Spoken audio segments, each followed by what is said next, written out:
Electric power station વિશે વાત કરેલી અને હાઇડ્રો ઇલેક્ટ્રિક પાવર સ્ટેશનની વાત કરીએ તો આખું ચેપ્ટર જો કે આપણે પૂરું કરી દીધું છે. આજે આપણે નવું ચેપ્ટર ચાલુ કરવા જઈ રહ્યા છે અને એ નવું ચેપ્ટર એટલે કે nuclear power plant. Nuclear power plant.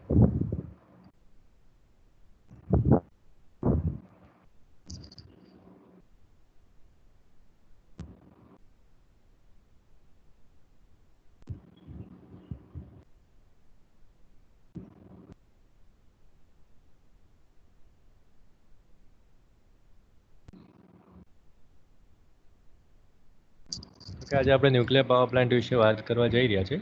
Nuclear power plant એટલે કે ન્યુક્લિયર એનર્જીની મદદથી આપણે જે પાવર પ્રોડ્યુસ કરીએ છીએ એવા પાવર પ્લાન્ટને આપણે કહીશું ન્યુક્લિયર પાવર પ્લાન્ટ ક્યાં તો પછી nuclear power station. Nuclear energy બે ટાઈપની હોય છે, એક તો ન્યુક્લિયર ફ્યુઝન એનર્જી અને એક ન્યુક્લિયર ફિઝન એનર્જી. બંને એનર્જી વિશે વાત કરશું, પણ જનરલી ન્યુક્લિયર પાવર પ્લાન્ટની અંદર અત્યારે આપણે nuclear fission process through nuclear fission પ્રોસેસથી પ્રોડ્યુસ થતી એનર્જી થ્રુ પાવર પ્રોડક્શન કરીએ છીએ. હવે અત્યારે આપણે જે ઇમેજ જોઈએ છે ઇમેજ ન્યુક્લિયર પાવર સ્ટેશનનો છે અને આ ફોટો પરથી કે આ ઇમેજ પરથી આપણને ઘણી બધી ઇન્ફોર્મેશન મળી જતી હોય છે. જેમ કે ન્યુક્લિયર પાવર સ્ટેશનના સાઇટ સિલેક્શનની વાત કરીએ તો એ કેવી સાઇટ ન્યુક્લિયર પાવર સ્ટેશન માટે સિલેક્ટ કરવી જોઈએ. તો ઇમેજ જોઈને આપણને ખ્યાલ આવી જાય કે જો સૌથી પહેલાં તો આ ન્યુક્લિયર પાવર પ્લાન્ટ છે પાણીથી નજીક છે, બરાબર, જ્યાં ઘણું બધું વોટર સ્ટોરેજ છે તેની નજીક. એટલે કે ન્યુક્લિયર પાવર સ્ટેશન એ વોટર રિઝર્વોરની નજીક રહેવો જોઈએ, whether it is a dam, it is a lake or any other water reservoir. એટલે કે એની નજીક મારો ન્યુક્લિયર પાવર સ્ટેશન હોવો જોઈએ. સેકન્ડ વાત કે ન્યુક્લિયર પાવર સ્ટેશન એ પોપ્યુલેટેડ એરિયાથી દૂર હોવો જોઈએ. જો તમે જોઈ શકો છો કે આ કોઈ પણ નજીકમાં પોપ્યુલેશન ઘણી ઓછી દેખાય છે, અહીંયા થોડીક પોપ્યુલેશન છે, અહીંયા થોડીક પોપ્યુલેશન છે, પણ એ સ્ટાફ ક્વાર્ટર્સ હોઈ શકે છે. પોપ્યુલેટેડ એરિયાથી મારો ન્યુક્લિયર પાવર સ્ટેશન દૂર છે. શા માટે આવું હોવું જોઈએ? કારણ કે ન્યુક્લિયર પાવર સ્ટેશનમાંથી ઘણા બધા રેડિયેશન્સ નીકળે છે, આલ્ફા રેડિયેશન્સ, બીટા અને ગામા રેડિયેશન્સ જેવા, જે રેડિયો એક્ટિવ મટીરિયલ અને એમાંથી નીકળતા રેડિયેશન્સના કારણે એની આજુબાજુ કામ કરતા લોકોને નુકસાન પહોંચી શકે છે. એના કારણે ન્યુક્લિયર પાવર સ્ટેશનને આપણે પોપ્યુલેટેડ એરિયાથી દૂર રાખીએ છીએ. જનરલ કેસમાં શું છે કે આની અંદરથી પ્રોડ્યુસ થતું રેડિયેશન એટલું બધું ઓછું છે કે આપણને સોલર રેડિયેશન કરતાં તો ઘણું જ ઓછું નુકસાન પહોંચાડશે. એક સિમ્પલ એક્ઝામ્પલની વાત કરીએ તો આની અંદરથી નીકળતું રેડિયેશન એ કોઈ બી સિમ્પલ ફ્રૂટમાંથી નીકળતા રેડિયેશન જેટલું જ હોય છે.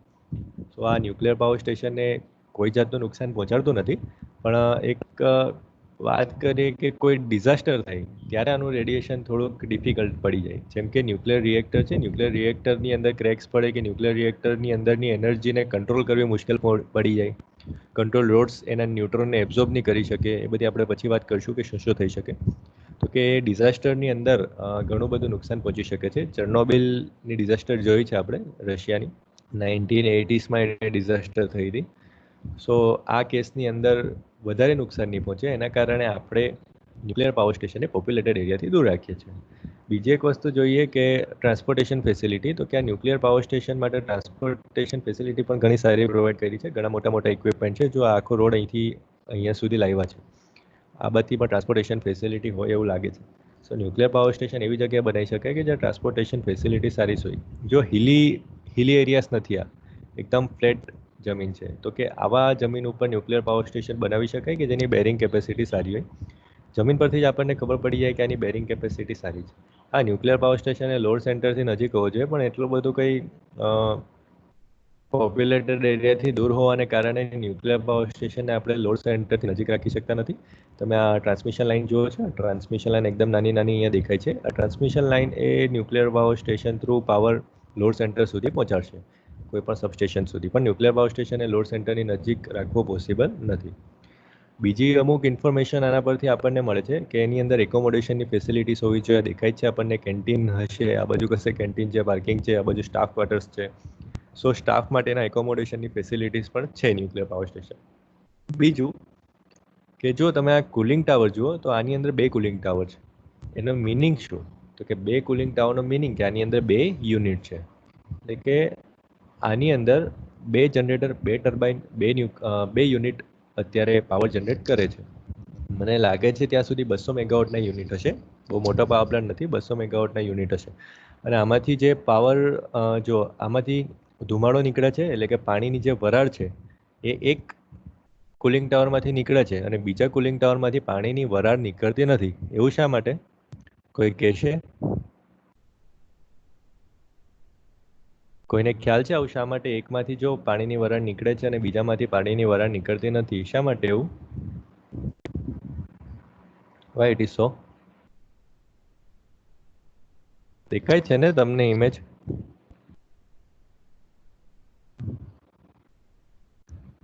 છોકરાઓ સુઈ ગયા કે જાગો છો?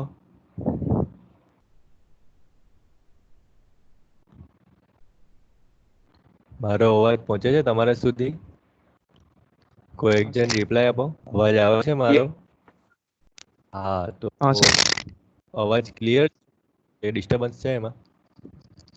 ना ऑटो से सर आवाज ઓકે, તો જવાબ આપો કે શા માટે આવું તમને જોવા મળે છે કે એકમાંથી પાણીની વરાળ નીકળે છે અને બીજાનામાંથી પાણીની વરાળ નીકળતી નથી? શા માટે આવું હોઈ શકે? એકદમ સિમ્પલ લોજિક છે, લોજિક જ છે, બીજું કંઈ નથી, સિમ્પલ લોજિક છે. તમે કોઈ બી પાવર સ્ટેશનમાં જાઓ ને તો તમને 3-4 કુલિંગ ટાવર જોવા મળે, એના યુનિટ વાઇઝ એના કુલિંગ ટાવર જોવા મળે.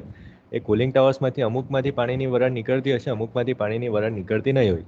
તો શા માટે? તમને દૂરથી જ ખબર પડી જાય. શા માટે એવું? સિમ્પલ લોજિક છે એકદમ. ખોટું પડે તો બી વાંધો નથી છોકરાઓ, પણ તમે જવાબ આપો, તમારો કોન્ફિડન્સ વધશે.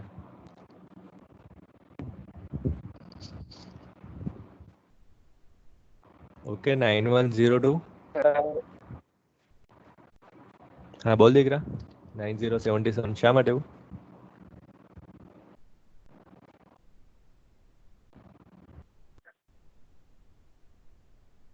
ચાલો જવા દો, હું જ કહી દઉં. હવે અમુક પાવર પ્લાન્ટમાં શું હોય કે અમુક યુનિટ ચાલુ હોય ને અમુક યુનિટ બંધ હોય. તો કે કુલિંગ ટાવર પરથી જ તમે કહી શકો છો કે કયા યુનિટ ચાલુ છે ને કેટલા યુનિટ બંધ છે. જેમ કે આ પાવર સ્ટેશનની વાત કરીએ કે આ પાવર સ્ટેશનમાં એક કુલિંગ ટાવરમાંથી આપણને પાણીની વરાળ નીકળતી દેખાય છે અને બીજા કુલિંગ ટાવરમાંથી પાણીની વરાળ નીકળતી દેખાતી નથી. એટલે તમે આની અંદર આ ઇમેજ જોઈને જ કહી શકો કે આ યુનિટ ચાલુ છે, એટલે કે આ યુનિટમાંથી થતું પાવર પ્રોડક્શન ચાલુ છે. અરે યાર,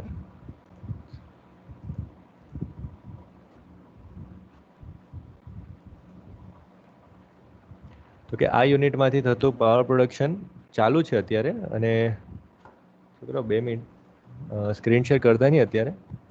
આ યુનિટમાંથી થતું પાવર પ્રોડક્શન ચાલુ છે અને આ યુનિટમાંથી થતું પાવર પ્રોડક્શન બંધ છે. સો દૂરથી તમને ખ્યાલ આવી જાય. ઘણા બધા કુલિંગ ટાવર હોય તો કુલિંગ ટાવર જોઈને જ ખ્યાલ આવી જાય. અને જુઓ, તમે જોઈ શકો છો કે આમાંથી કેટલી બધી પાણીની વરાળ નીકળે છે.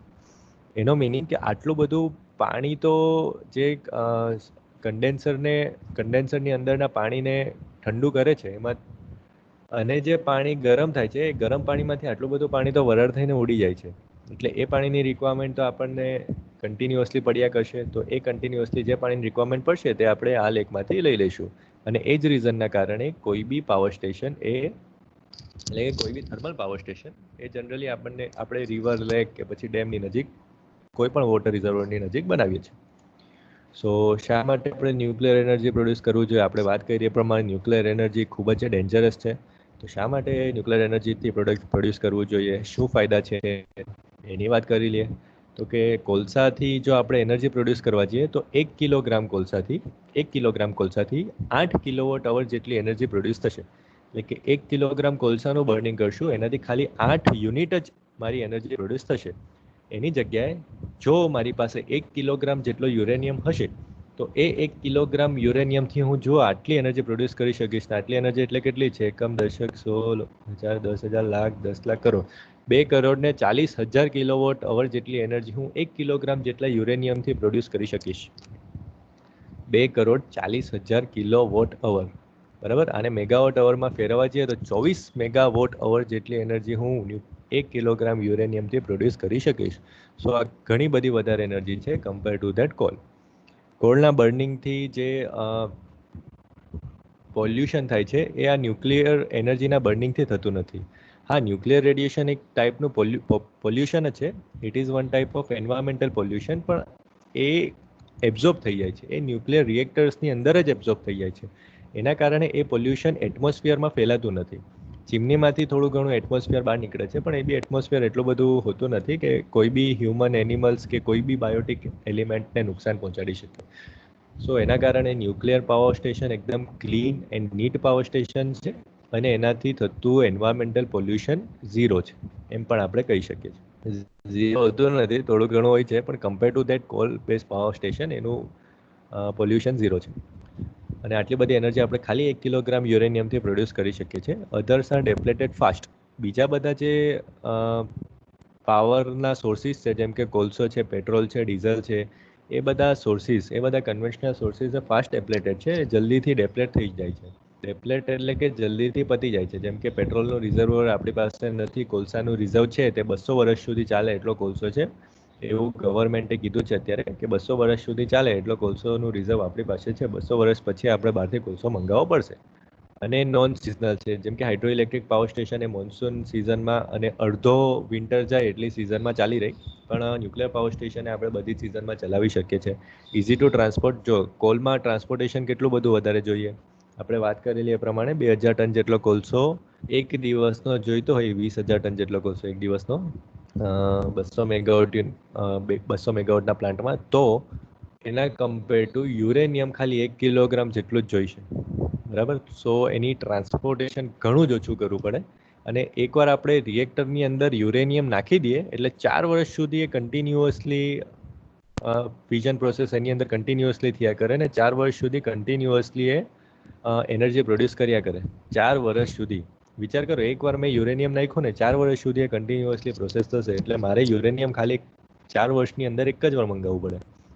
4 વર્ષે જ્યારે પાવર સ્ટેશન મારો બંધ થાય, જ્યારે યુરેનિયમનું પ્રોડક્શન યુરેનિયમ થ્રુ એનર્જીનું પ્રોડક્શન બંધ થઈ જાય, હીટ એનર્જીનું, એટલે પછી એનું મેન્ટેનન્સ કરી દેવામાં આવે.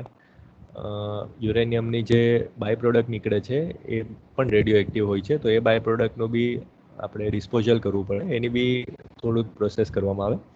પણ 4 વર્ષ સુધી કન્ટિન્યુઅસલી એ બંધ થયા કરે એની અંદર યુરેનિયમ. સો એના કારણે એનું ટ્રાન્સપોર્ટેશન બી ઓછું છે ને ઇઝી પણ ટ્રાન્સપોર્ટેશન છે. સ્મોલ સ્ટોરેજ, એને સ્ટોર કરવાની તો જરૂર પડતી નથી. પછી ન્યુક્લિયર રિઝર્વર આપણી અર્થમાં ઘણું વધારે છે. ન્યુક્લિયર રિઝર્વર અર્થમાં ઘણું વધારે છે. 10⁻11 ટન્સ જેટલું રિઝર્વર, ન્યુક્લિયર રિઝર્વર આપણા અર્થ સરફેસની અંદર છે. થોરિયમની વાત કરીએ, ઇન્ડિયા પાસે થોરિયમનો ઘણો મોટા પ્રમાણનો જથ્થો છે. 11.93 મિલિયન ટન્સ જેટલો જથ્થો ઇન્ડિયા પાસે, ઇન્ડિયાની અંદર આપણો જે દેશ છે એની જમીનની અંદર થોરિયમનો જથ્થો છે. પણ થોરિયમની મદદથી આપણે એનર્જી પ્રોડ્યુસ કરી શકતા નથી. અત્યારે ટેકનોલોજી ડેવલપ નથી થઈ કે થોરિયમની મદદથી આપણે એનર્જી પ્રોડ્યુસ કરી શકીએ. એટલે અત્યારે આપણે યુરેનિયમના જ પ્લાન્ટ કાર્યરત છે. થોરિયમમાંથી અત્યારે ચાલે છે પ્રોસેસ કે થોરિયમથી કેવી રીતે આપણે એનર્જી પ્રોડ્યુસ કરી શકીએ એની, પણ અત્યારે યુરેનિયમના પાવર પ્લાન્ટ્સ ચાલુ છે જનરલી. પછીની વાત કરીએ કે લો ઓપરેટિંગ કોસ્ટ. એનો operating cost coal base power plant કરતાં ઓછો છે. કોલ બેઝ પાવર પ્લાન્ટનો ઓપરેટિંગ કોસ્ટ છે 2.67 યુનિટ 2.67 રૂપીસ પર યુનિટ જેટલો પ્રોડક્શન કોસ્ટ, જ્યારે ન્યુક્લિયર પાવર સ્ટેશનનો પ્રોડક્શન કોસ્ટ છે 2.46 રૂપીસ પર યુનિટ જેટલો. એટલે કે 20-21 પૈસા જેટલો ફરક છે બંનેમાં, પણ એનો પ્રોડક્શન કોસ્ટ ઓછો છે. સૌથી ઓછો પ્રોડક્શન કોસ્ટ છે હાઇડ્રો ઇલેક્ટ્રિક પાવર સ્ટેશનનો. હવે એના ડિસએડવાન્ટેજની વાત કરીએ, સો એનો ઇનિશિયલ કોસ્ટ ઘણો બધો વધારે છે. બહુ જ સેફટી રાખવી પડે, ઘણા બધા ઇક્વિપમેન્ટ જોઈએ. એના કારણે ન્યુક્લિયર પાવર સ્ટેશનનો ઇનિશિયલ કોસ્ટ વધી જાય. તો કે વેસ્ટ છે, ન્યુક્લિયર પાવર સ્ટેશનમાંથી જે વેસ્ટ નીકળે છે હઝાર્ડિયસ છે, ખૂબ જ હઝાર્ડિયસ છે, ઘણી રેડિયો એક્ટિવ છે. એટલે એના પર ઘણી પ્રોસેસ કરવી પડે ને એકવાર વેસ્ટ બની જાય એના પછી 15 વર્ષ સુધી તો એનું મોનિટરિંગ કરવું પડે આપણે, કે એ વેસ્ટમાંથી કેટલું રેડિયો એક્ટિવ છે, કેટલું રેડિયો એક્ટિવ નીકળે છે, ને વેસ્ટ જ્યાં હતી ત્યાં છે કે નહીં, એ બધું જ આપણે મોનિટરિંગ 15 વર્ષ સુધી 20 વર્ષ સુધી વેસ્ટનું કરવું પડે. પછી ટ્રેન્ડ બેન જોઈએ એને ચલાવવા માટે. એકદમ કોઈને બી આપણે ન્યુક્લિયર પાવર સ્ટેશન ચલાવવા માટે મૂકી દેતા નથી. હાઇડ્રો ઇલેક્ટ્રિક પાવર સ્ટેશનમાં એવું નથી. જો ઓછા ટ્રેન માણસો હશે તે પણ hydro electric power station, solar power station ચલાવી શકશે, કારણ કે સોલાર પાવર સ્ટેશનના મેન્ટેનન્સમાં કોઈ હોતું નથી, ખાલી પોતાને મારવાનો હોય સોલાર પેનલ ઉપર, વધારે કંઈ હોતું નથી. પણ ન્યુક્લિયર પાવર સ્ટેશનને ચલાવવા માટે ટ્રેન મેન જોઈશે. ખૂબ જ સ્માર્ટ હોય એવા માણસો જ ન્યુક્લિયર પાવર સ્ટેશન ચલાવી શકે, કે જે નોલેજેબલ હોય એવા. જે ચર્નોબિલની ડિઝાસ્ટર છે, રશિયાની અંદર ન્યુક્લિયર ડિઝાસ્ટર થયેલી ચર્નોબિલ સિટીમાં, એને ચર્નોબિલ ડિઝાસ્ટર કહેવાય. એના ઉપર એક સિરીઝ બી બની છે, એપિસોડ્સ બી બન્યા છે નેશનલ જ્યોગ્રાફિકના. સો એ બધા એ ડિઝાસ્ટર એક શું કહેવાય કે અનનોલેજેબલ માણસના કારણે થયેલું, કે જેની પાસે નોલેજ નહીં હતું, એણે પોતાનું પ્રમોશન કરાવ્યું હતું, એટલે પાવર પ્લાન્ટ ચાલુ કરવા માટે બધા કંટ્રોલ લોડને ઊંચા કરી દીધા અને ડિઝાસ્ટર થયું. એની પણ વાત કરશું આપણે. સો આવું ડિઝાસ્ટર થઈ શકે છે જો કોઈ બી કોઈ બી જેને પાસે નોલેજ નથી એવા માણસને પાવર પ્લાન્ટમાં મૂકી દેતો. તો એના કારણે ખૂબ જ ટ્રેન્ડ માણસો હોય એવા માણસોને ન્યુક્લિયર પાવર સ્ટેશનમાં મૂકવામાં આવે છે. અને NPCILની જે એક્ઝામ છે, એક્ઝામમાં ઇન્ટરવ્યૂ બી અઘરા હોય. ન્યુક્લિયર પાવર પ્લાન્ટમાં જે કામ કરવા માટેની એક્ઝામ હોય છે તે હમણાં ડિપ્લોમાની વેકેન્સી પણ નીકળેલી હમણાં એટલે વર્ષ પહેલાં. NPCILમાં ડિપ્લોમા એન્જિનિયર્સ જોઈતા હતા. એનો ગ્રેડ પે બી ઘણો સારો હતો કે સ્ટાર્ટિંગ સેલેરી 60-70,000 હતી. એટલે વિચાર કરો કે NPCILમાં જો તમારે જવું હોય તો તમને સેલેરી પણ કેટલી સારી મળે. પણ એના માટે તમારે ઓબ્જેક્ટિવ ટાઈપ ક્વેશ્ચનવાળી જે એ લોકોની રિટર્ન ટેસ્ટ આવે તે ક્લિયર કરવું પડે ને ઇન્ટરવ્યૂ ક્લિયર કરવું પડે. પણ જનરલી શું છે કે ગુજરાતના જેટલા બી ડિપ્લોમા હોલ્ડર્સ છે એ લોકોને ગુજરાતના પાવર સ્ટેશનમાં જ કામ આપે છે. જેમ કે કાકરાપાર એટોમિક પાવર સ્ટેશન. સો કાકરાપાર એટોમિક પાવર સ્ટેશનમાં બધા ગુજરાતના એમ્પ્લોય હશે ડિપ્લોમા હોલ્ડર્સ. એના કારણે તમારી કોમ્પિટિશન ઘણી ઓછી થઈ જશે. સો એની તમે વિચાર કરજો કોમ્પિટિટિવ એક્ઝામનું પ્રિપેરેશન માટે. એ પણ ઘણું સારું છે. ગવર્મેન્ટમાં જો કોમ્પિટિટિવ એક્ઝામ આવી રીતે NPCIL છે, NTPC છે એમાં પાસ થઈ જાવ તો ઘણું સારું પડે. GSC CL છે, ગેટકો છે એમાં. સો અત્યારથી પ્રિપેરેશન ચાલુ કરી દો તો સારું પડશે. હાઈ ડિગ્રી ઓફ સેફ્ટી, એની અંદર સેફ્ટી પણ ઘણી બધી રિક્વાયર્ડ છે કારણ કે આપણે રેડિયો એક્ટિવ મટીરિયલ સાથે કામ કરવાનું છે. સો સેફ્ટી બી રિક્વાયર્ડ છે. આ થોડાક ડિસએડવાન્ટેજ છે પણ એના એડવાન્ટેજ ડિસએડવાન્ટેજની સામે ઘણા સારા છે, ઘણા બધા છે. એના કારણે આપણે ન્યુક્લિયર પાવર સ્ટેશનથી પાવર પ્રોડ્યુસ કરવો ખૂબ જ સારો પડે. હવે વાત કરી કે કયા કયા કન્ટ્રીસે ન્યુક્લિયર પાવર સ્ટેશનથી પાવર પ્રોડ્યુસ કરવામાં આગળ છે, તો સૌથી પહેલી વાત કરીએ યુએસએની. આ છે ટ્રિલિયન વોટ અવર. કેટલી એનર્જી પ્રોડ્યુસ કરી, કેટલા trillion watt hour energy produce કરી એની વાત છે. મિલિયન બિલિયન પછી આવશે ટ્રિલિયન. સો ટ્રિલિયન વોટ અવર એટલી એનર્જી. તો યુએસએનું તમે જોઈ શકો છો કે યુએસએનું એનર્જી પ્રોડક્શન છે 805 ટ્રિલિયન વોટ અવર. ખાલી ન્યુક્લિયર એનર્જીનું જ છે, બરાબર. આ ડેટા ખાલી ન્યુક્લિયર એનર્જીથી પાવર પ્રોડ્યુસ કરવાનો જ છે. સો યુએસએ 805 ટ્રિલિયન વોટ અવર જેટલી એનર્જી, એટલે કે ગીગા વોટ અવર કહી શકાય છે, ગીગા વોટ અવર જેટલી એનર્જી ખાલી ન્યુક્લિયર બેઝથી પ્રોડ્યુસ કરે છે, ન્યુક્લિયર પાવર પ્લાન્ટ્સથી. ફ્રાન્સનું તમે જુઓ, ફ્રાન્સ એક નાની કન્ટ્રી છે, છતાં બી એનું પાવર પ્રોડક્શન ન્યુક્લિયરથી કેટલું છે, that is 379 trillion watt hour જેટલું. આ 2006-07નો ડેટા છે. સો અત્યારે તો ઘણું બધું વધી ગયું હશે આ બંને કન્ટ્રીઝનું પાવર પ્રોડક્શન ન્યુક્લિયરથી. સો આટલો બધો પાવર પ્રોડ્યુસ કરે છે, એના કારણે એની અંદર પોલ્યુશન બી ઘણું ઓછું છે. ચાઇનાની વાત કરીએ તો 3rd નંબર ઉપર છે. પછી રશિયા છે, સાઉથ કોરિયા છે, કેનેડા છે, યુક્રેન છે, જર્મની છે, UK છે, સ્વીડન છે, સ્પેન છે. આ બધા નાના નાના કન્ટ્રીઝ હોવા છતાં બી તમે જુઓ ન્યુક્લિયર પાવર સ્ટેશનથી કેટલું બધું એ લોકો પાવર પ્રોડ્યુસ કરે છે. તે બેલ્જિયમ બી ઘણું નાનું છે. એના પછી આવશે ઇન્ડિયા, અને ઇન્ડિયાનું ન્યુક્લિયર પાવર પ્રોડક્શન છે અરાઉન્ડ 40 ટ્રિલિયન વોટ અવર જેટલું ખાલી. હવે એના પછી જાપાન છે. જુઓ, જાપાન ઇન્ડિયાની સાથે સાથે છે. અરાઉન્ડ 35 ટ્રિલિયન વોટ અવર જેટલું પાવર પ્રોડ્યુસ જાપાનથી થાય છે. હવે ખાલી યુરોપિયન કન્ટ્રીઝની વાત કરીએ. આજે બ્લેક કલરથી બતાવ્યું છે, બ્લેક કલરથી છે ન્યુક્લિયર જનરેશન, અને બ્લુ કલરથી, લાઇટ બ્લુ કલરથી બતાવ્યું છે, લાઇટ બ્લુ કલરથી છે નોન ન્યુક્લિયર જનરેશન. એટલે કે બીજા બધા રિસોર્સિસથી જે કન્ટ્રીઝ જનરેટ કરે છે, બરાબર. સો ફ્રાન્સની વાત કરીએ તો ફ્રાન્સની ન્યુક્લિયર જનરેશન તમે જુઓ, ફ્રાન્સનું ન્યુક્લિયર જનરેશન એ બીજા બધા પાવર પ્લાન્ટના જનરેશન કરતાં પણ વધારે છે. એટલે કે કોલ બેઝ પાવર સ્ટેશનની વાત કરીએ, solar, wind, hydroelectric power station, gas base power station, એ બધા જ પાવર સ્ટેશન કરતાં ફ્રાન્સનું ન્યુક્લિયર પાવર પ્રોડક્શન વધારે છે. ફ્રાન્સની અંદર ન્યુક્લિયરનો સ્ટોરેજ બી વધારે છે. એના કારણે એ લોકોનું ન્યુક્લિયર પ્રોડક્શન બી સસ્તું પડે એ લોકોને. આપણે તો બહારથી ઇમ્પોર્ટ કરવું પડે. 25% જેટલું યુરેનિયમ આપણને ઇન્ડિયામાંથી મળે છે, 75% જેટલું બહારથી ઇમ્પોર્ટ કરવું પડે. એના કારણે આપણને યુરેનિયમ થોડુંક મોંઘું પડે. સો એના કારણે ફ્રાન્સનું ન્યુક્લિયર પાવર પ્રોડક્શન વધારે છે. એના કારણે જ ફ્રાન્સ જો આને 2nd નંબર પર છે ન્યુક્લિયર પાવર પ્રોડક્શનમાં. અને થોડું ઘણું જ ખાલી બીજા બધા રિન્યુએબલ એનર્જી સોર્સિસથી પાવર પ્રોડ્યુસ કરે છે. કદાચ થર્મલ બેઝ પાવર સ્ટેશન તો ફ્રાન્સમાં હશે, તે પણ બંધ કરી દીધા હશે એમણે. જર્મનીની વાત કરીએ, જર્મનીમાં પણ ઘણું બધું કરે છે ન્યુક્લિયર પાવર પ્રોડક્શન, અને બીજું થોડુંક રિન્યુએબલ એનર્જી સોર્સિસ અને thermal base, call base, gas base power સ્ટેશનથી કરે છે. સો આ બધા થોડાક ડેટા છે. નેધરલેન્ડ્સમાં ન્યુક્લિયર પાવર પ્રોડક્શન ઓછું છે. હવે આની અંદર જો ઇન્ડિયાની વાત કરીએ તો ઇન્ડિયાનો ગ્રાફ કંઈ તમને આવો જોવા મળે, નેધરલેન્ડ જેવો. નેધરલેન્ડ તો નહીં કહું, પણ રોમાનિયા જેવો જોવા મળશે તમને, રોમેનિયા જેવો ઇન્ડિયાનો graph. Okay, so this is all about nuclear power production. સૌથી વધારે ન્યુક્લિયર પાવર પ્રોડક્શન યુએસએ કરે છે, પછી ફ્રાન્સ કરે છે, અને ફ્રાન્સની અંદર તો ન્યુક્લિયર પાવર પ્રોડક્શન જ વધારે થાય છે compare to other power stations. ઇન્ડિયાની વાત કરીએ તો ઇન્ડિયાની અંદર ન્યુક્લિયર પાવર સ્ટેશન ન્યુક્લિયર મટીરિયલનો જથ્થો ખૂબ જ ઓછો છે. જનરલી ન્યુક્લિયર મટીરિયલ તરીકે યુરેનિયમ 235નો યુઝ થાય છે. જે યુરેનિયમ 235 બહુ જ ઓછું છે ઇન્ડિયા પાસે. જે યુરેનિયમ રેડિયો એક્ટિવ મટીરિયલ્સ છે તે આટલી એરિયાસની અંદર જોવા મળે. એમાંથી બ્લેક એરિયાસ છે એમાં સૌથી વધારે કોન્સન્ટ્રેશન છે ન્યુક્લિયર એટમ્સ રેડિયો એક્ટિવ મટીરિયલનો સૌથી વધારે છે જથ્થો, જેમ કે થોરિયમ અને યુરેનિયમ. આમાં એનાથી ઓછો છે, આમાં એનાથી ઓછો છે, આમાં એનાથી ઓછો, આ બંનેમાં સરખો છે અને આમાં સૌથી ઓછો છે.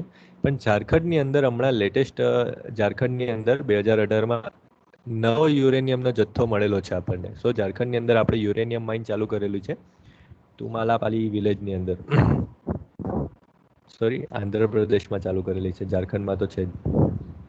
એમાં કંઈ 49,000 ટન્સ જેટલો જથ્થો છે અત્યાર સુધી મળેલો છે આપણને, એટલો જથ્થો યુરેનિયમનો. અને હમણાં જ કંઈ વાત મળેલી કે બરોડાની નજીક કંઈ એકાદ વિલેજ છે એની અંદર ન્યુક્લિયરનો બહુ બધો જથ્થો છે. પછી એ વાત ખોટી નીકળેલી.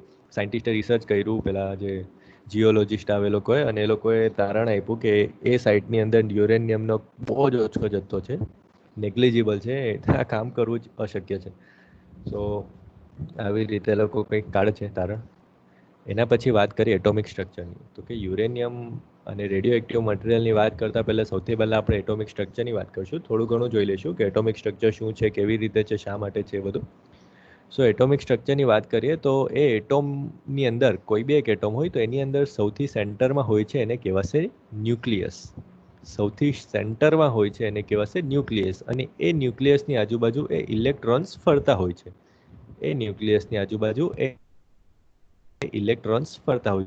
અને એને કહેવાશે શેલ્સ. જે રેડિયસની અંદર ઇલેક્ટ્રોન્સ ફરતા હોય એને કહેવાશે શેલ્સ ઓફ ધેટ એટોમ. ન્યુક્લિયસની અંદર જનરલી પ્રોટોન અને ન્યુટ્રોન જેવા એટોમ્સ હોય છે, હેવી એટોમ્સ હોય છે, પ્રોટોન અને ન્યુટ્રોન્સ જેવા. અને ઇલેક્ટ્રોન્સ એ એકદમ જ લાઇટ વેઇટ હોય છે. એનું માસ એ પ્રોટોન્સ અને ન્યુટ્રોન્સના માસની કમ્પેરેટિવલી 0 હોય એમ કહીએ તો પણ ચાલે. આપણી સોલાર સિસ્ટમની વાત કરીએ તો સોલાર સિસ્ટમમાં બી સેન્ટરમાં છે સન, અને એની આજુબાજુ ફરે છે પ્લાનેટ્સ. તો આપણે સનને એના ન્યુક્લિયસ તરીકે કન્સિડર કરી શકીએ અને બીજા બધા પ્લાનેટ્સને ઇલેક્ટ્રોન્સ તરીકે કન્સિડર કરી શકીએ. તો આવી રીતનું એક એટોમિક સ્ટ્રક્ચર હોય છે. જો આમાં પણ બતાવ્યું છે, આ એટોમિક સ્ટ્રક્ચરમાં સેન્ટરની અંદર પ્રોટોન અને ન્યુટ્રોન છે. આ બ્લુ કલરના છે પ્રોટોન છે, અને જે રેડ કલરના છે એ ન્યુટ્રોન્સ છે. અને એની આજુબાજુ આ ગ્રીન કલરમાં, ગ્રીન રેડિયસમાં, શેલ્સમાં ઇલેક્ટ્રોન્સ એ ફરે છે, એની આજુબાજુ ફરે છે. તો કે આમાં થશે શું કે પ્રોટોન્સ એ પોઝિટિવલી ચાર્જ પાર્ટિકલ્સ છે અને ઇલેક્ટ્રોન્સ છે એ નેગેટિવલી ચાર્જ પાર્ટિકલ છે.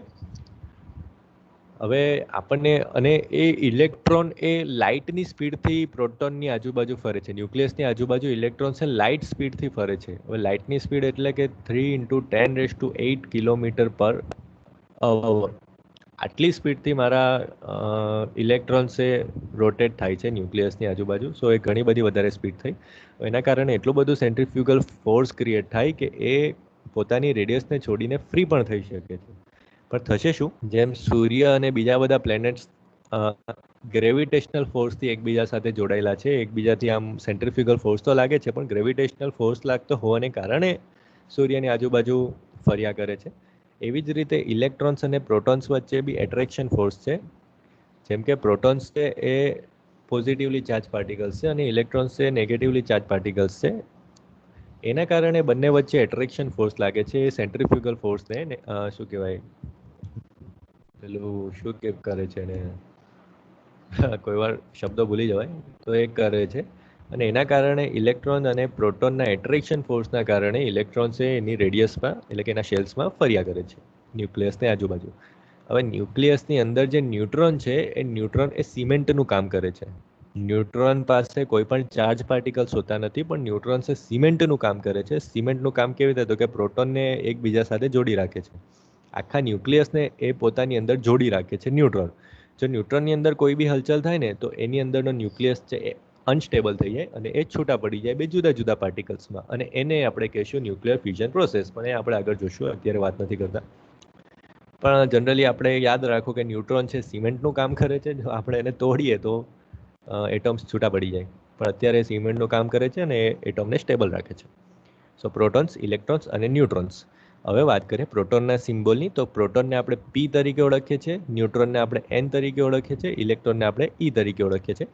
પ્રોટોનનો ચાર્જ છે +1, ન્યુટ્રોનનો ચાર્જ છે 0 અને ઇલેક્ટ્રોનનો ચાર્જ છે -1. પ્રોટોન પાસે માસ છે, ન્યુટ્રોન પાસે માસ છે અને ઇલેક્ટ્રોનનું માસ એટલે કે ઇલેક્ટ્રોનનું વજન એટલું બધું ઓછું છે કે આપણે એને નેગ્લિજિબલ જ કરીએ છીએ.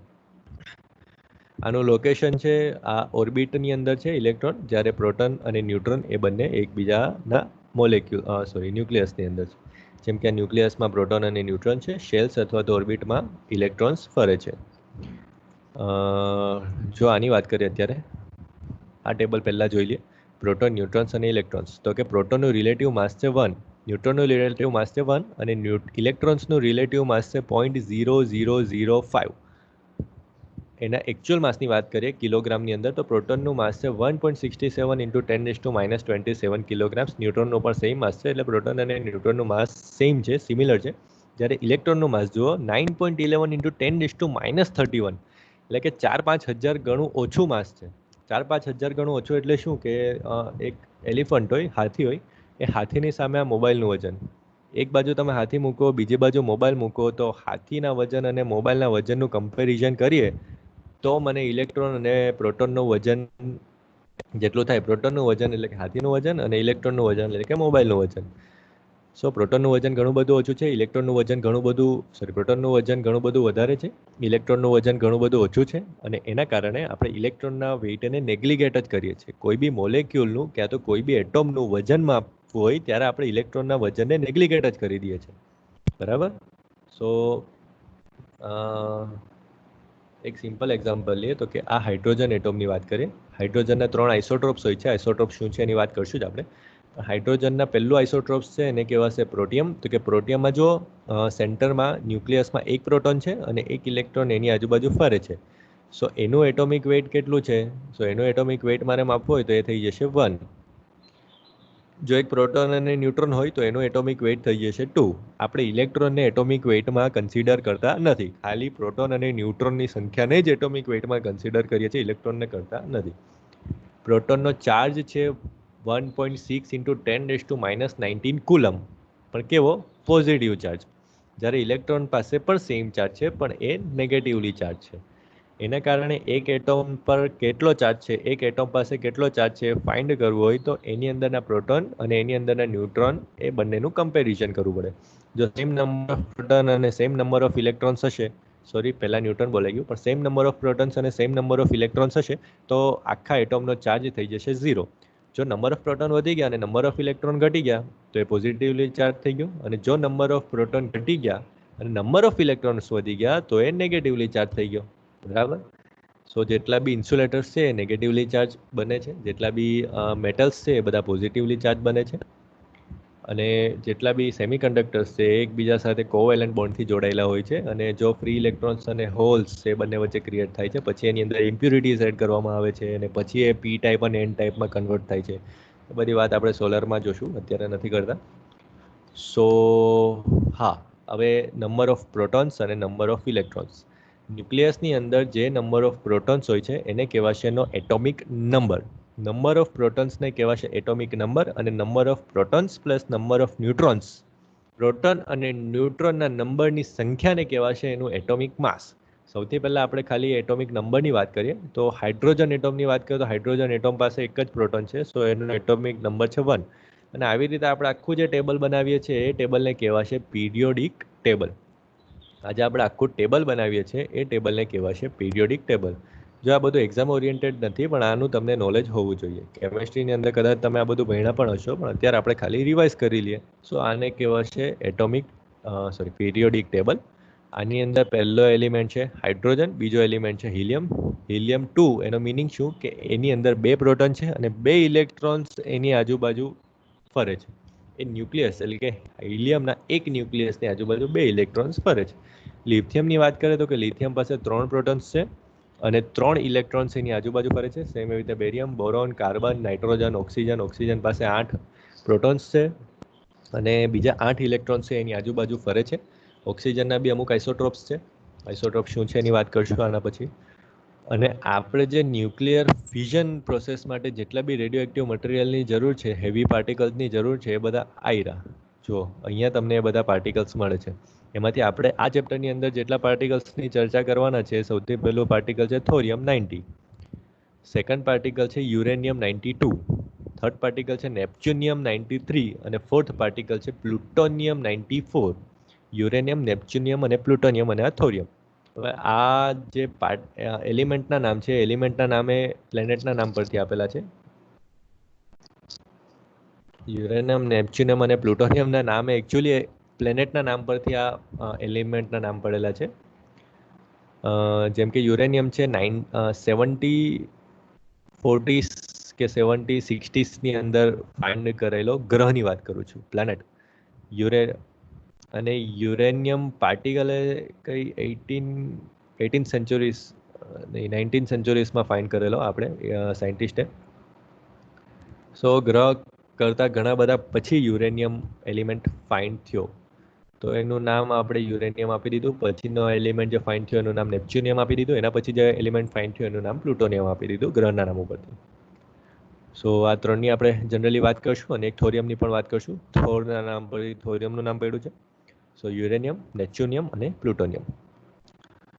એટોમિક માસ કોને કહેવાય, એટોમિક નંબર કોને કહેવાય એની વાત કરીએ.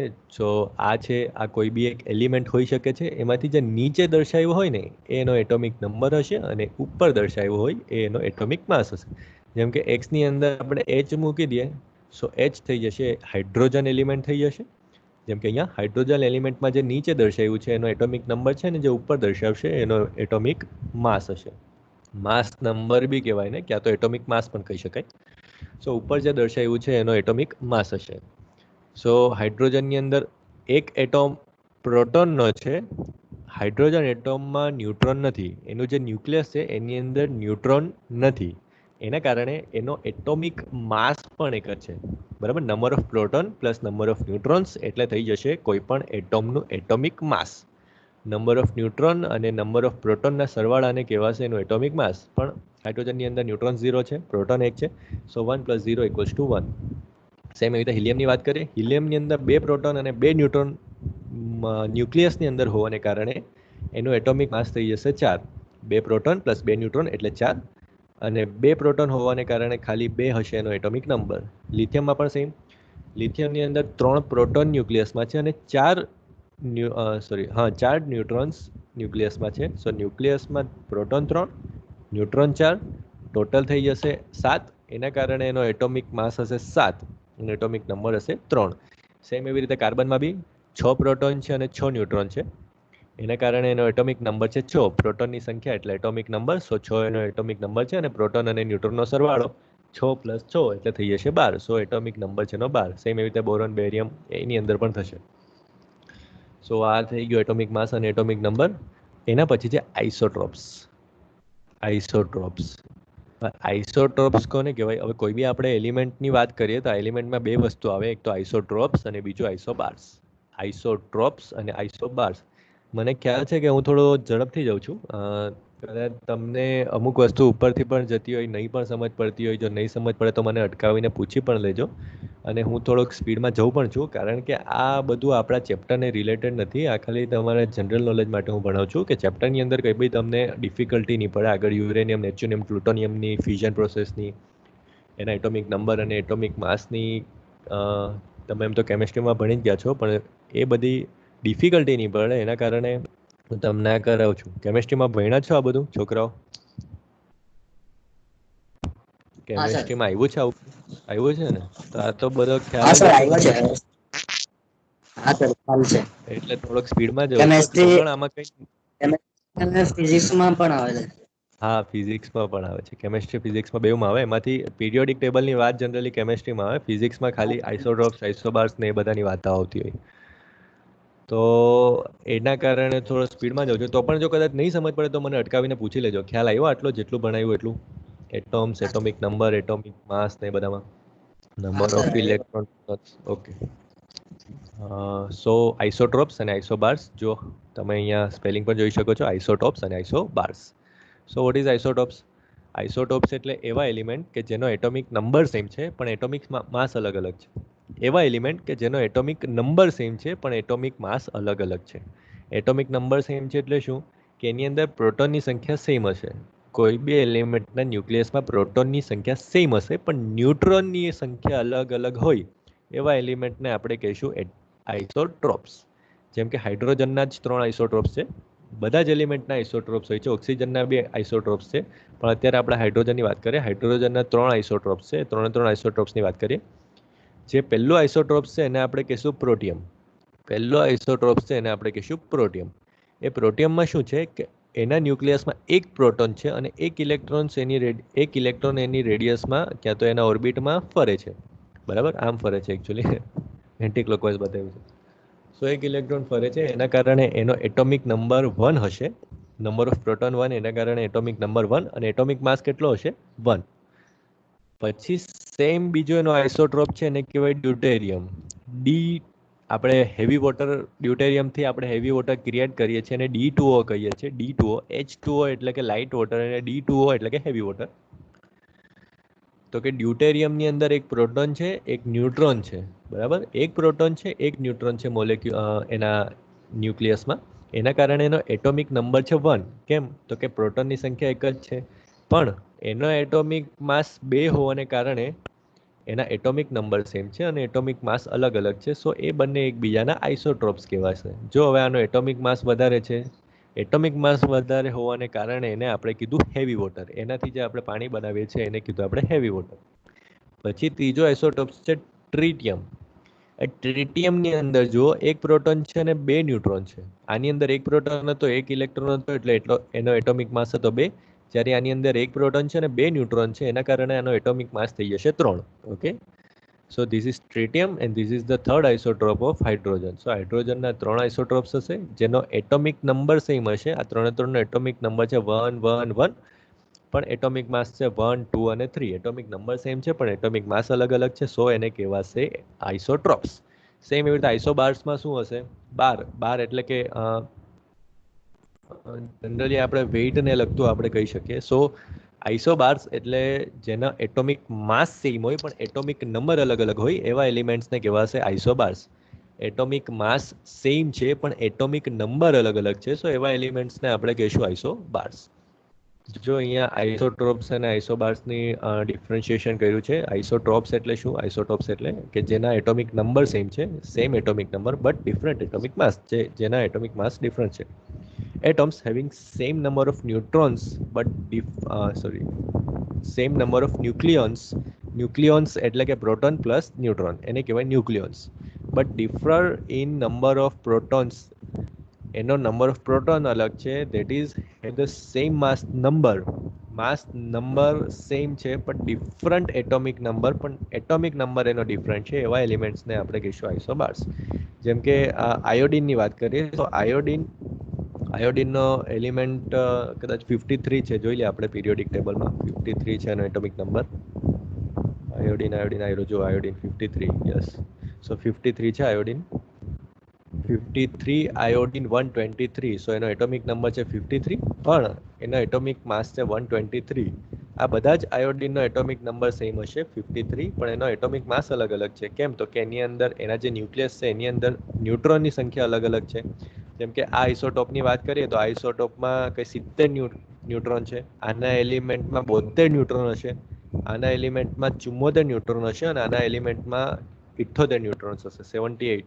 સો આ બધાને કહેવાશે આઇસોટોપ્સ. જ્યારે આ બધાના બાર સેમ છે, માસ સેમ છે, વેઇટ સેમ છે. જો ક્લોરીન 40, એનો વેઇટ 40 છે, આનો એટોમિક માસ 40 છે, આનો એટોમિક માસ 40 છે, આનો એટોમિક માસ 40 છે. ક્લોરીન, આર્ગોન, પોટેશિયમ અને કેલ્શિયમ. ક્લોરીન, આર્ગોન, પોટેશિયમ અને કેલ્શિયમ એ બધાના વેઇટ સેમ છે પણ એ બંનેનો એટોમિક નંબર અલગ અલગ છે. કેટલો એટોમિક નંબર છે જોઈ લઈએ આપણે. આ જો તમારું પીરિયોડિક ટેબલ, આ પીરિયોડિક ટેબલમાં આવ્યું ક્લોરીન. સો ક્લોરીનનો એટોમિક નંબર છે 17, આર્ગોનનો 18, પોટેશિયમનો 19 અને કેલ્શિયમનો 20. સો એટોમિક નંબર અલગ અલગ છે પણ એટોમિક માસ સેમ હોવાને કારણે એને આપણે કીધું આઇસોબાર્સ. સો આ બે જુદા છે, આઇસોબાર્સ અને આઇસોટોપ્સ. એમાંથી આપણે જનરલી આઇસોટોપ્સ પર ફોકસ કરવાનું છે. સેમ જેમ હાઇડ્રોજનના છે, આયોડિનના છે, ઓક્સિજનના છે, સેમ એવી રીતે આપણને યુરેનિયમના પણ આઇસોટોપ્સ મળશે. તેવી જ રીતે આપણને યુરેનિયમના પણ આઇસોટોપ્સ મળશે. યુરેનિયમના ટોટલ 6 આઇસોટોપ્સ છે. there are 6 isotopes of uranium. એમાંથી 3 આઇસોટોપ્સ એ નેચરલી અવેલેબલ છે. નેચરમાં આપણને 3 આઇસોટોપ્સ મળશે અને 3 આઇસોટોપ્સ એ આર્ટિફિશિયલ છે. એટલે કે આર્ટિફિશિયલ પ્રોસેસ તો આપણે 3 આઇસોટોપ્સને બનાવી શકીએ છીએ. એમાંથી જે નેચરની અંદર 3 આઇસોટોપ્સ મળે છે, 3 આઇસોટોપ્સ આયરા નેચરની અંદર આપણને જે માઇન બનાવીને ખોદીને જે 3 આઇસોટોપ્સ મળે છે, એ 3 આઇસોટોપ્સ છે યુરેનિયમ 234, યુરેનિયમ 235 અને યુરેનિયમ 238. આ 3 આઇસોટોપ્સ આપણને નેચરમાં મળે છે. આર્ટિફિશિયલ આપણે આ નેચરલ આઇસોટોપ્સ ઉપર પ્રોસેસ કરીને જે આઇસોટોપ્સ બનાવી છે યુરેનિયમના, એ યુરેનિયમના આઇસોટોપ્સ હશે યુરેનિયમ 233. આમાં મેં બતાવ્યું નથી, બતાવવું જોઈતું હતું, કંઈ નહીં. યુરેનિયમ 233, યુરેનિયમ 236 અને યુરેનિયમ 237. આ 3 આઇસોટોપ્સ આર્ટિફિશિયલ છે. આપણે આ 3 જે નેચરલ આઇસોટોપ્સ છે એના ઉપર પ્રોસેસ કરીને 3 આઇસોટોપ્સ બનાવી શકીએ છીએ. પણ 3 આઇસોટોપ્સ બહુ જ અનસ્ટેબલ છે. એની સ્ટેબિલિટી બહુ ઓછી છે. એના કારણે એ બીજા એલિમેન્ટમાં તરત જ ફેરવાઈ જાય. સો સૌથી પહેલાં વાત કરીએ આ નેચરલ આઇસોટોપ્સની, યુરેનિયમ 234, યુરેનિયમ 235 અને યુરેનિયમ 238ની. સો જે નેચરલ યુરેનિયમ છે એની અંદર 99.3% જેટલો યુરેનિયમ 238 મળશે. જે તમે માઇન બનાવો છો યુરેનિયમ ખોદવા માટેની, એમાંથી જેટલો તમને યુરેનિયમ મળે છે એ બધા જ યુરેનિયમમાંથી 99.3% જેટલો તમને કયો યુરેનિયમ મળશે? યુરેનિયમ 238. ખાલી 0.7% જેટલો તમને મળશે યુરેનિયમ 235. ખાલી 0.7% જેટલો તમને મળશે યુરેનિયમ 235. અને યુરેનિયમ 234 તો એકાદ બે મોલેક્યુલ્સ જ હશે એની અંદર, ઘણો જ ઓછો મોલેક્યુલ હોય. એવું કહીએ તો પણ ચાલે કે યુરેનિયમ 234 ના જ હોય, નેગ્લિગેટ કરીએ છીએ આપણે યુરેનિયમ 234. સો 99.3% જેટલો યુરેનિયમ 238 મળે છે અને 0.7% જેટલો યુરેનિયમ 235 મળે છે. એમાંથી જે યુરેનિયમ 235 છે એ ફિઝિબલ એટમ છે. એ ફિઝિબલ એટમ છે, એટલે કે nuclear fission process through nuclear એનર્જીનું હીટ એનર્જીમાં કન્વર્ટ કરીને પાવર પ્રોડ્યુસ કરી શકે છે. યુરેનિયમ 235. યુરેનિયમ 238 એ સ્ટેબલ છે, નોન ફ્યુઝન એલિમેન્ટ છે, ચેઇન રિએક્શન કરી શકતું નથી, એટલે યુરેનિયમ 235 એ કામનું નથી, એમ કે તો બી ચાલે. કોણ ન્યુક્લિયર રિએક્ટરની અંદર ખાલી એક જ એલિમેન્ટ વપરાશે, તે છે uranium 235, because it is a feasible element. આ ફિઝિબલ એલિમેન્ટ છે, આની મદદથી જ આપણે પાવર પ્રોડ્યુસ કરીએ છીએ. ન્યુક્લિયર રિએક્ટરમાં વપરાતું કોઈ એલિમેન્ટ હોય તો એ છે યુરેનિયમ 235. યુરેનિયમ 238ની મદદથી આપણે પાવર પ્રોડ્યુસ કરી શકતા નથી, કારણ કે it is not a feasible element, એ ચેન રિએક્શન કરી શકતો નથી. સો એના કારણે આપણે રિએક્ટિવ એલિમેન્ટ હોવા છતાં પણ એનાથી પાવર પ્રોડ્યુસ કરી શકતા નથી. ઓકે, સો તમે જોઈ શકો છો કે યુરેનિયમ એક તો પૃથ્વીની સરફેસમાં ઓછું છે, હેવી હોવાને કારણે સ્ટેબલ તો છે જ, પણ હેવી હોવાને કારણે એ ઓછું છે પૃથ્વીમાં. એમાંથી બી ઘણા ઓછા પ્રમાણમાં આપણને જે ફિઝિબલ એલિમેન્ટ છે મળે છે. ખાલી 0.7% જેટલું જ ફિઝિબલ એલિમેન્ટ મળે છે યુરેનિયમ 235. બરાબર. સો યુરેનિયમનો જથ્થો, ન્યુક્લિયર ફ્યુલનો જથ્થો કેટલો બધો ઓછો છે એમ કે તો પણ ચાલશે, પણ ન્યુક્લિયર ફ્યુલમાંથી આપણે ઘણી બધી એનર્જી એક સામટે પ્રોડ્યુસ કરી શકતા હોવાને કારણે આ જથ્થો ઘણો બધો વધારે ગયો. એના કારણે આ જથ્થો ઘણો બધો વધારે ગયો. હા, પણ ઇન્ડિયાની પાસે બહુ ઓછો જથ્થો છે. આપણે 75% જેટલું તો ઇમ્પોર્ટ જ કરવું પડે. 75% જેટલું યુરેનિયમ આપણે બહારથી મંગાવવું પડે છે. આટલા ઓછા પાવર પ્લાન્ટ હોવા છતાં પણ 75% જેટલું યુરેનિયમ આપણે બહારથી મંગાવીએ છીએ. 0.7% જેટલું છે યુરેનિયમ 238 એ આપણા શું કહેવાય નેચરલી 99.3%, એટલે કે જે યુરેનિયમ કરે છે એમાંથી 99.3% જેટલું તો યુરેનિયમ 238 જ છે, જે કામનું નથી. જે કામનું છે યુરેનિયમ 235 એ ખાલી 0.7% જેટલું જ છે. સો આમાં એટોમિક માસ અને એટોમિક નંબર એના બતાવ્યા છે. પ્રોટોન્સ બંને 3 માં 92 છે, પણ ન્યુટ્રોન્સની સંખ્યા અલગ અલગ હોવાને કારણે એના એટોમિક માસ અલગ અલગ છે. અને યુરેનિયમના અને એટોમિક માસ પ્રમાણે બતાવ્યા છે. જુઓ, યુરેનિયમ 234. સો યુરેનિયમ 234 એની અંદર 92 પ્રોટોન્સ છે અને 142 ન્યુટ્રોન્સ છે. સેમ એવી 135 લખાઈ ગયું. એકચ્યુઅલી આ 235 છે. યુરેનિયમ 235 એટોમિક માસ છે. સો ધીસ ઇઝ હિયર. એમાં 143 ન્યુટ્રોન્સ છે અને 92 પ્રોટોન્સ છે. 238 એટોમિક માસ, એની અંદર 92 પ્રોટોન્સ અને 146 ઇલેક્ટ્રોન્સ, ન્યુટ્રોન્સ. આ યુરેનિયમ 235 અને યુરેનિયમ 238 વચ્ચેનો ડિફરન્સ છે. આ પણ તમને કદાચ એક્ઝામમાં પૂછાઈ શકે છે. સો આપણે બતાવ્યું છે આમાં. સો યુરેનિયમ 235 નો એટોમિક નંબર 92 છે, એટોમિક માસ 235 છે, અને યુરેનિયમ 238 નો એટોમિક નંબર છે 92 અને એટોમિક માસ છે 238. It is very obvious. Uranium 235 A atmosphere ક્યાં તો અર્થ સરફેસમાંથી જેટલો બી યુરેનિયમ કાઢીએ છે એમાંથી ખાલી 0.72% જેટલો જ નીકળે છે, જ્યારે આનું કોન્સન્ટ્રેશન હશે 99.28% જેટલું, ઘણું બધું વધારે. હાફ લાઈફ એટલે કે યુરેનિયમ એ સ્ટેબલ તો છે પણ એ કન્ટિન્યુઅસલી એનું પેલું શું કહેવાય ડિકેટ થતું હોય, આલ્ફા ડિકેટ થાય, બીટા ડિકેટ થાય, જુદા જુદા એલિમેન્ટમાં એ કન્વર્ટ થતું હોય.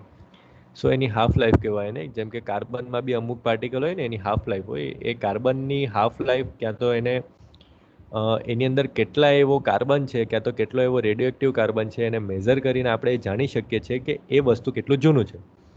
જે પુરાતત્વ વિભાગ છે એની અંદર એ જ કરે છે. એ લોકો શું કરે કે એની અંદર અમુક કાર્બન પાર્ટિકલ્સ હોય, જેમ કે કોઈ મમ્મી મળે છે ઇજિપ્તની અંદર, ક્યાં તો ઇન્ડિયાની અંદર કોઈ જીવના અવશેષ મળે છે, ડાયનેસોર હોય કે કોઈને બી, તો એની અંદરના જે કાર્બન પાર્ટિકલ છે, રેડિયોએક્ટિવ કાર્બન પાર્ટિકલ, એનું કોન્સન્ટ્રેશન કેટલું છે એના પરથી એ લોકોને ખ્યાલ આવે.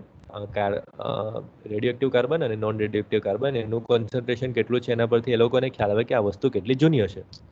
જેમ કે ડાયનેસોરનું અવશેષ ખોદીને કાઢ્યું તો એ ડાયનેસોરના અવશેષની અંદર આટલું રેડિયોએક્ટિવ કાર્બન છે, આટલું નોન રેડિયોએક્ટિવ કાર્બન છે, આટલું રેડિયોએક્ટિવ કાર્બનનું ડિકેટ થઈ ગયું છે, આટલું રેડિયોએક્ટિવ કાર્બન વપરાઈ ગયું છે, પછી એમાંથી આટલું વધ્યું છે. સો એ બધું કેલ્ક્યુલેટ કરીને એ લોકો ડાયનેસોર કેટલા વર્ષ જૂના છે એ ફાઇન્ડ કરી શકે કે 1 million or 2 million years ago, ક્યાં તો પછી 3000 2000 કેટલા વર્ષ જૂના છે એ બધું એ લોકો ફાઇન્ડ કરે છે. સો એ બધું હાફ લાઈફ છે. એની હાફ લાઈફ જો ઘણી વધારે છે, ઘણી વધારે કહેવાય, આની ચર્ચા નથી કરતા. સો યુરેનિયમ 235 અંડરગોઝ આલ્ફા ડિકેટ. આલ્ફા ડિકેટ થઈને થોરિયમની અંદર કન્વર્ટ થશે, થોરિયમ 231ની અંદર, જ્યારે યુરેનિયમ 235 આલ્ફા ડિકેટ કરીને થોરિયમમાં જ કન્વર્ટ થાય છે, પણ થોરિયમને બીજા આઇસોટોપ્સમાં, થોરિયમ 234માં.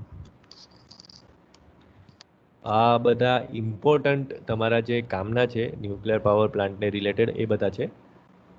યુરેનિયમ 235 એ ફિસાઇલ આઇસોટોપ્સ છે, બરાબર. જ્યારે આ નોન ફિસાઇલ આઇસોટોપ્સ છે, એટલે કે આની અંદરથી આપણે ચેઇન રિએક્શન કરીને થર્મલ એનર્જી પ્રોડ્યુસ કરી શકીએ છીએ, હીટ એનર્જી પ્રોડ્યુસ કરી શકીએ છીએ, જ્યારે it can not sustain the chain reaction. આ ચેઇન રિએક્શનમાં ભાગ લેતું નથી, એના કારણે આમાંથી પાવર પ્રોડ્યુસ આપણે કરી શકતા નથી. યુરેનિયમ 235 ચેઇન રિએક્શન કરતું હોવાને કારણે આપણે પાવર પ્રોડ્યુસ કરી શકીએ છીએ, જ્યારે યુરેનિયમ 238 ચેઇન રિએક્શન કરતું નથી. સો આ યુરેનિયમ બોમ્બમાં બી નહીં વપરાય અને પાવર પ્રોડ્યુસ માટે બી વાપરી નહીં શકીએ.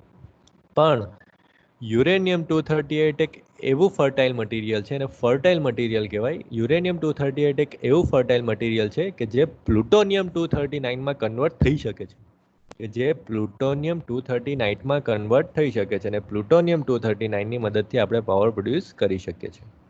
પ્લુટોનિયમ 239ની મદદથી આપણે પાવર પ્રોડ્યુસ કરી શકીએ છીએ.